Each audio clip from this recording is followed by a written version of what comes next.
ಬಾಯಾರಿದ ಒಂದು ಕಾಗೆಯ ಕತೆ. ಸುಂದರವಾದ ಪ್ರಕೃತಿಯ ನಡುವೆ ರಣರಣ ಬಿಸಿಲು ಇರುವ ಕಾಲ. ಆಗ ಒಂದು ದಿನ ಒಂದು ಕಾಗೆಗೆ ತುಂಬಾ ಬಾಯಾರಿಕೆ ಆಯಿತು.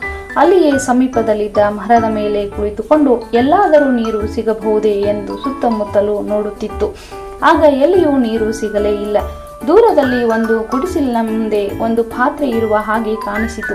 ಅದರಲ್ಲಿ ನೀರು ಇರಬಹುದು ಅಂತ ಅದರ ಬಳಿ ಹಾರಿ ಹೋಯಿತು. ಅದರ ಮೇಲೆ ಕುಳಿತು ನೀರು ಕುಡಿಯಲು ಹೋದಾಗ ಅದರಲ್ಲಿ ಸ್ವಲ್ಪ ನೀರು ತಳದಲ್ಲಿ ಇರುವ ಹಾಗೆ ಕಾಣಿಸಿತು.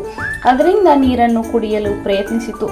ಆದರೆ ಆ ನೀರು ಕಾಗೆಯ ಕೊಕ್ಕಿಗೆ ಸಿಗದೆ ಹೋದಾಗ ಏನು ಮಾಡುವುದು ಅಂತ ಯೋಚಿಸುತ್ತಿರಲು ಆಗ ಪಕ್ಕದಲ್ಲಿದ್ದ ಒಂದು ಕಲ್ಲಿನ ಗುಡ್ಡೆ ಕಾಣಿಸಿತು. ಆಗ ಕಾಗೆ ತಕ್ಷಣವೇ ಅಲ್ಲಿಂದ ಒಂದೊಂದು ಕಲ್ಲನ್ನು ಕೊಕ್ಕಿನಿಂದ ಹಿಡಿದು ತಂದು ಆ ಪಾತ್ರೆಯ ಒಳಗೆ ಹಾಕಿತು.